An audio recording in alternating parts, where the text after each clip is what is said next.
The VAN9003 error means that Scare Boot is not enabled on your PC.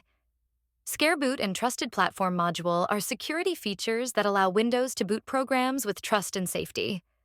WAN guards need these two features to recognize a system's trusted state. If Scare Boot at TPM is disabled, VALORANT won't launch and you will get the VAN9003 error. You can also check if Secure Boot is enabled by pressing the Windows button and search by the MS-Info 32 and then System Summary. Let's click on the Windows icon first, and then you need to type here the MS-Info 32. Now here you can see all the information related to your operating system.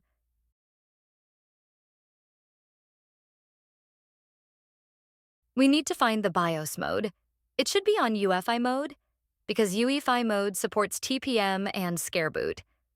Now the second thing, how to fix WAN 9003 error in VALORANT to fix the WAN 9003 error in VALORANT, you need to enable Scare Boot on your computer to do so.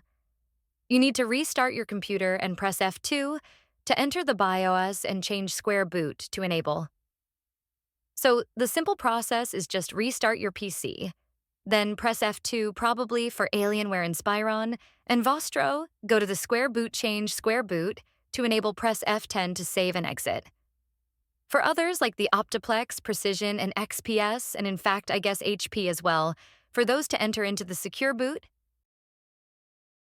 and then Secure Boot, enable check, Secure Boot, enable apply, exit save after you have saved, and exit the BIOS, your computer will restart.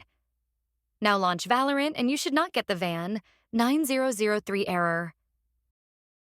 In case if you are facing any other issue related to the VALORANT or any other PC-related issues, just let me know in the comment section, and I'll guide you through your problems.